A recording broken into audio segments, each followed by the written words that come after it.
ಇವತ್ತು ನಾನು ಇನ್ಸ್ಟೆಂಟಾಗಿ ಬ್ರೇಕ್ಫಾಸ್ಟ್ ಯಾವ ರೀತಿ ಮಾಡೋದು ಅಂತ ತೋರಿಸ್ತಾ ಇದ್ದೀನಿ. 1 ಕಪ್ ಅಕ್ಕಿ ಟು 1 ಕಪ್ ಗೋಧಿ ಇಟ್ಟಿದ್ರೆ ಸಾಕು, ಈಸಿಯಾಗಿ 10 ನಿಮಿಷದಲ್ಲಿ ನೀವು ಬ್ರೇಕ್ಫಾಸ್ಟ್ನ ರೆಡಿ ಮಾಡ್ಕೋಬೋದು.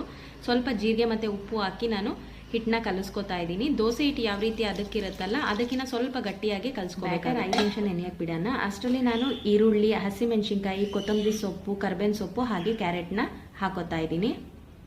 ಇದನ್ನು ಹಾಗೆ ಮಿಕ್ಸ್ ಮಾಡೋಣ. ಇವಾಗ ಚಟ್ನಿ ಮಾಡೋದು ತೋರಿಸ್ತೀನಿ. ಬ್ಯಾಡಗಿ ಮೆಣಸಿನ್ಕಾಯಿನ ನೀರಲ್ಲಿ ನೆನೆಸಿಟ್ಟಿದ್ದೆ, 2 ಟೊಮ್ಯಾಟೊ ಹಾಕ್ತಾ ಇದ್ದೀನಿ. ಸ್ವಲ್ಪ ಉಪ್ಪು ಮತ್ತು ಬೆಳ್ಳುಳ್ಳಿ ಹಾಕಿ ಚಟ್ನಿನ ಮಾಡ್ಕೋತಾ ಇದ್ದೀನಿ. ಇದು ಬೇಸಿಕ್ ಕೂಡ ಮಾಡ್ಕೊಬೋದು, ನಿಮ್ಗೆ ಯಾವ ರೀತಿ ಇಷ್ಟ ಆಗುತ್ತೆ ಆ ರೀತಿ ಮಾಡ್ಕೊಳ್ಳಿ. ಹಾಗೆ ಚಟ್ನಿಗೆ ಒಗ್ಗರಣೆನ ಹಾಕೋತಾ ಇದ್ದೀನಿ.